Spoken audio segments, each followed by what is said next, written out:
So Rach, what happened here in Mackay? A few things. I don't know what you're quite getting at. Well, why did we come to Mackay? We came to Mackay so that I could fly home. Oh yeah? Yeah. You're going to fly home a little bit early. Yeah. Yeah. I'm going to fly home. And then what happened? Well, I didn't fly home. Because it came to me, our last sail here, and I couldn't leave. So your flight was about now, Yeah, I should be flying out now.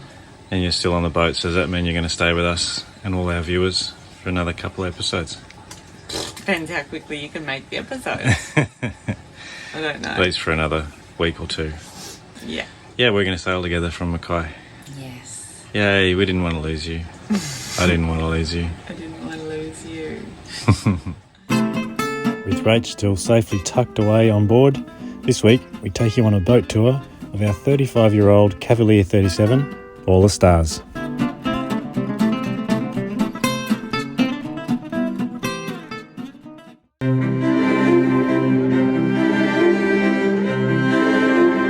Welcome back to All the Stars Sailing Adventures.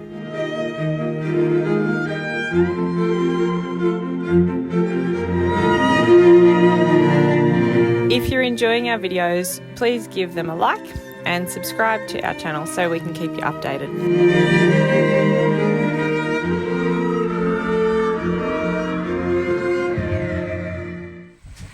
This is usually a lot fuller. I promise we eat our fruit and vegetables.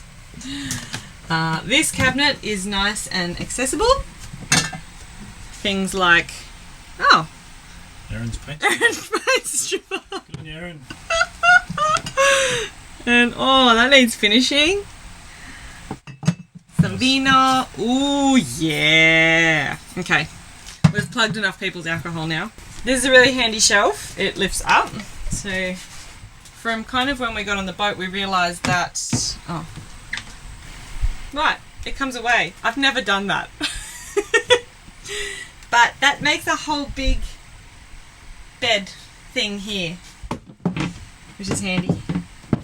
Look, it's that easy. But obviously I like spots to put stuff. Snack department. Jats and biscuits and things. We like to keep the snacks there because most of the other real food, like cooking food, is in under here. And when we're sailing, we don't want to be having to pull that down and get into those cupboards for cooking. So this is all just really easily reachable when we come in to just grab some nuts. There are nuts, not just biscuits. Nuts and dried fruit. Things to just eat on the go. This is just a general spot for... Rope repair. It's literally just going to come falling out. Behind here is... oh, more storage! This side's pretty much storage containers and just things that, you know, not non-foodie stuff. Just to keep it a bit more organised. Saucepans, pots and pans and stuff in there. The trusty bread baking dish. Water! 200 litres of water. So that's a stainless steel tank. I'll just pull that off. I'm not going to do a full tour of the water tank, but you can see the side of it. See,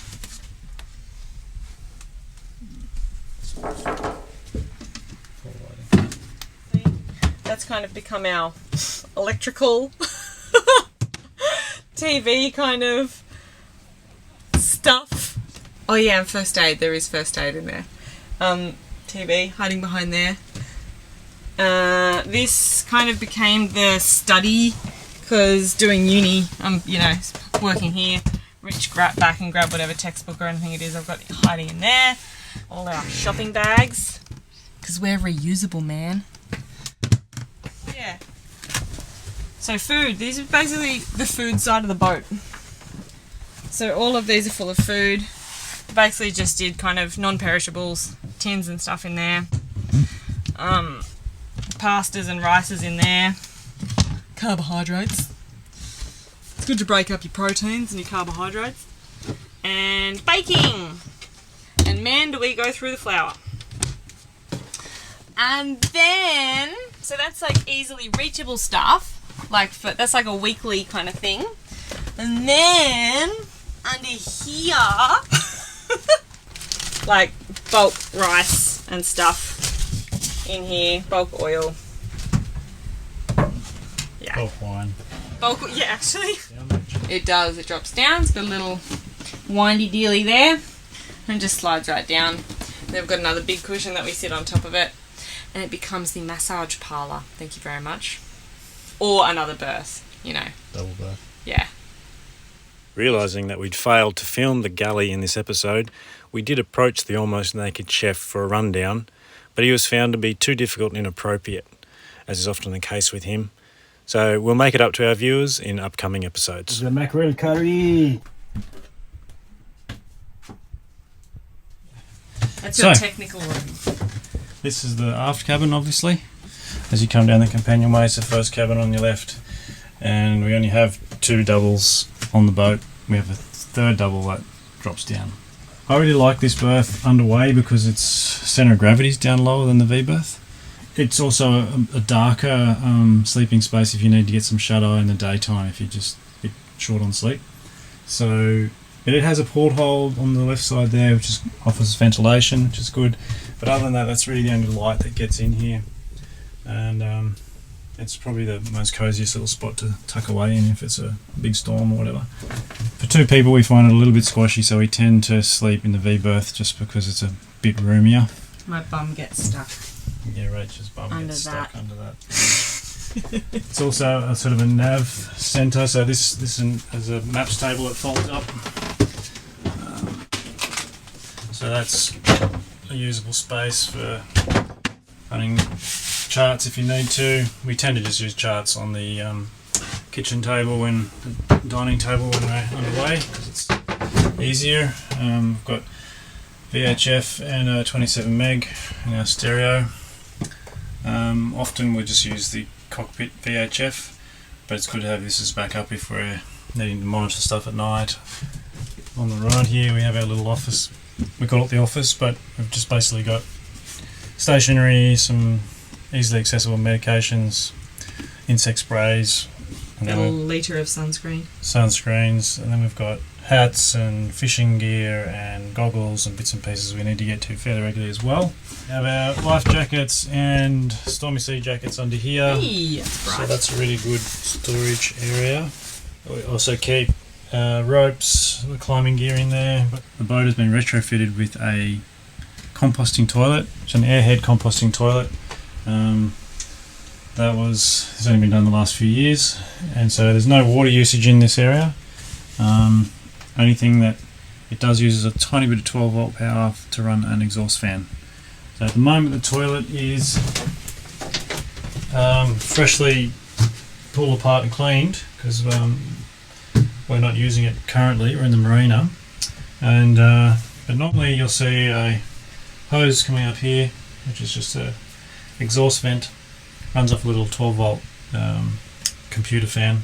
So we find once a month that toilet needs to be dumped at sea, the contents at least, and the urine collector, we'll probably fill it up every 3-4 weeks. Yeah, 3-4 days. I drink about 2 litres of water a day, so that thing gets used a lot. Yeah, it's the only downside of a composting loo is that you manually carry the waste off the back of the boat at sea, but we don't use any water. There's no plumbing coming into here. There's one less seacock to worry about, and you don't have macerator problems. You don't have holding tank problems. So yeah, I really do recommend composting loos for their simplicity. And it's got a toilet door now, Rach. Yes. Who insisted on that? I insisted on the toilet door. Is that so that you could have some privacy? That is. I'm so glad I insisted on the toilet door. The master suite, darling. It's just the V-berth. V-berth. Sorry, it's the V-berth. Very sensible. It's the V-berth. Yep. Got a fan running. Yes. It's very simple. We really don't need much. That's where my stuff lives. That's where Jess's stuff lives. There's 2 charging points either side. which is good because we can never be more than 2 meters away from our devices at any one time. That is. I know. And Jess put this light in, which is really good, because otherwise we just had these blinding kind of LEDs. So this is a much nicer, soft, bit of a mood light. It wasn't, it was for reading. Yes, we've got these shelves here too on either side, but we just don't use them. I don't know why. Oh! We've got a fan there and we've got storage at the front. It's the linen cupboard. Well, there's actually three storage compartments under here, but basically all you see under here is storage. And we put things that we don't need to get into that often under there because it's a little bit of a hassle getting the mattresses up, but not a big hassle. So what do they keep there? Oh, camping stuff under this one, and the backpack that we use to go shopping, because it's much easier to carry things on your back.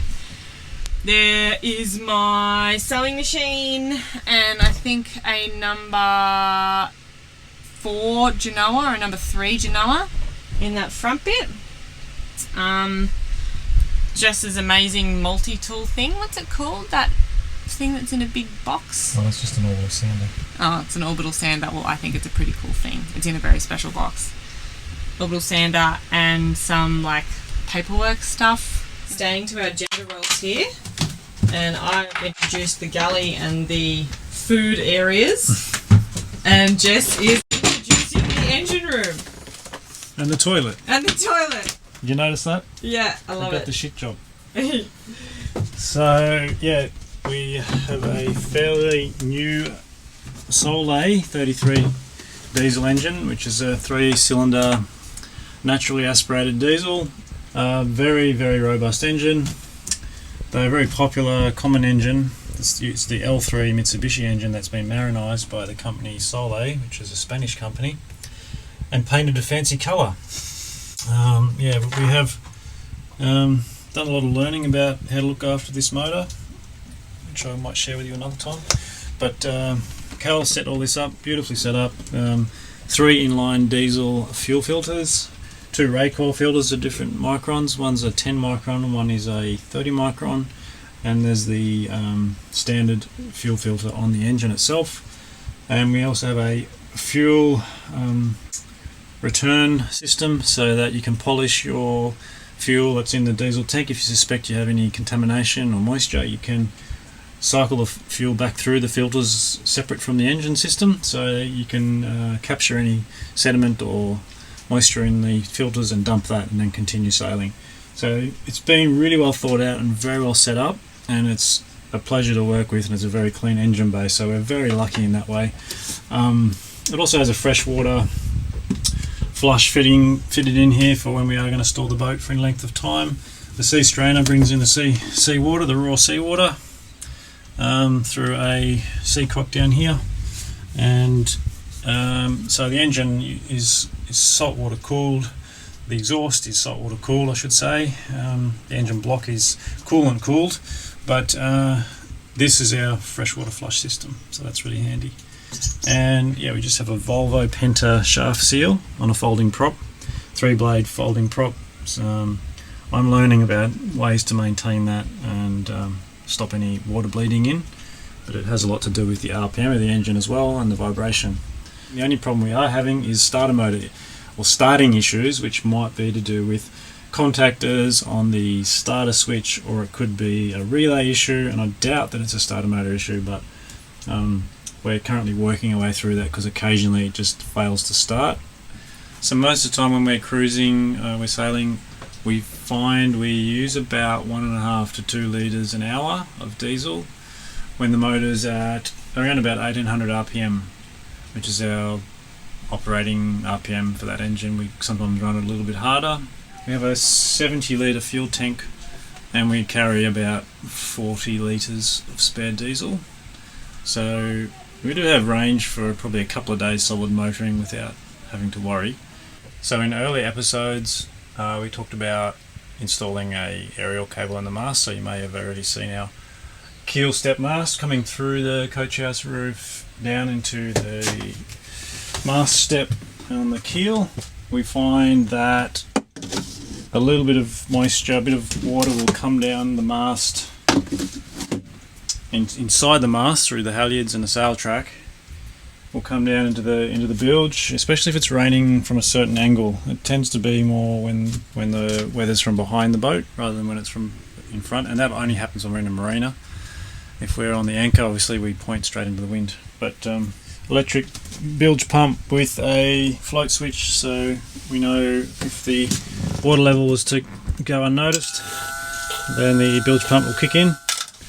We also have a manual override there, and this is our manual bilge pump uptake. It's quite a large bore hose, and that is operated by a hand pump in the cockpit. So if we needed to hand pump the bilge quickly, we can do that. It's fairly high volume diaphragm pump. All this storage under these two corner CTs is tools and spare parts. So carrying lots of electrical components, mechanical components, fixing screws, glues, lubricants. Battery bank under there, which is our AGM. We've got 600 amp hour battery storage, and so there's two 300s and 800 watts of solar collection. So we've got way more power than we can use, especially in sunny northern Australia. By 8 o'clock in the morning we've got 100% charge again, and usually we're only using 10% of that 100% overnight, running the fridge and all the lights and radios and bits and pieces. So charges up pretty quick. Our charge controllers are here. We've got two MPPT charge controllers, one's 150, one's 130, and a charge regulator for the start battery as well. So yeah, we're able to run 600 watts, 240 through the inverter when we need to, and we use that when we're charging up 240 appliances such as vacuum cleaners and computers. Yeah, we've never ever had to use shore power to supplement our battery power. We don't have wind generator, we just don't need it because of the oversized solar power system. All the electronics, the wiring was all redone only 4 years ago by Cal and Di, the previous owners, and that was done to a very high standard by an electrician friend of theirs who's done a great job. So all the wiring and fuses and all the switch gear and everything on the boat is really good nick, so that's a great thing to have. Okay, so let me talk you through the cockpit layout here. The Cav 37s have a really large cockpit, and it's an aft cockpit obviously. Lots of bench space, lots of lazarette space underneath, very large lazarettes. We have access to the engine room through the side bulkhead of that lazarette. This is a shallower lazarette because it's above our master cabin.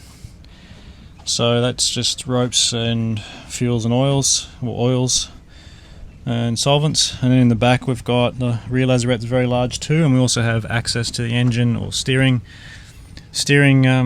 compartment for the hydraulic autopilot. So you go in through there and then back in through there, so we've got good access to the engine bay there.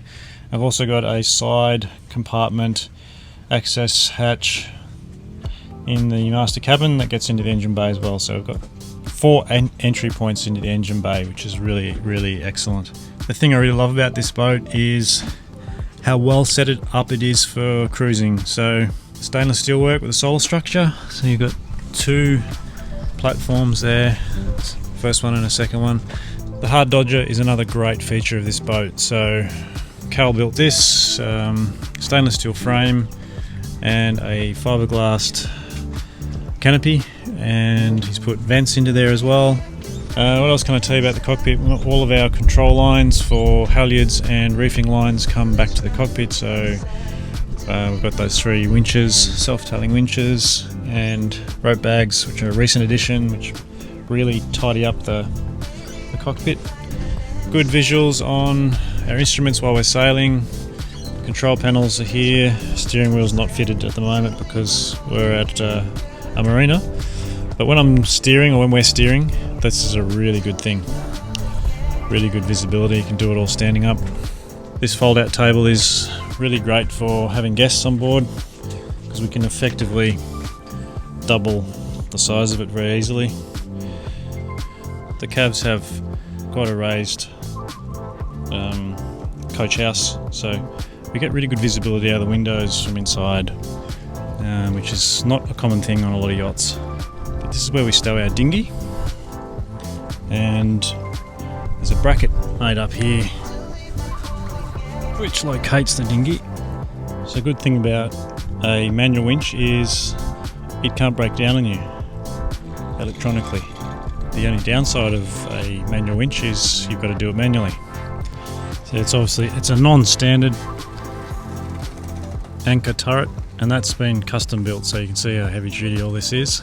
Purposely built and reinforced, so can't go wrong there.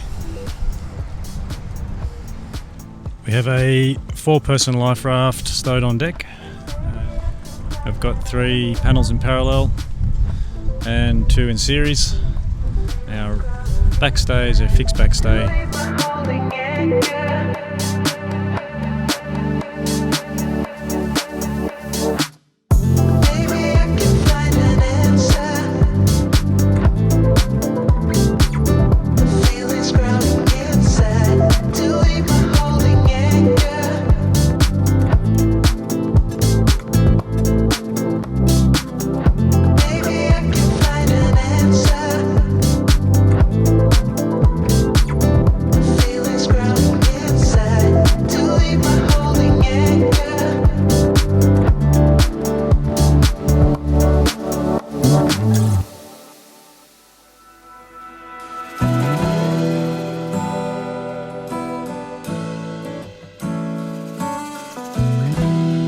Join us next week on All the Stars, where we show you the magic Island Head Creek and discover that simple repairs are never simple.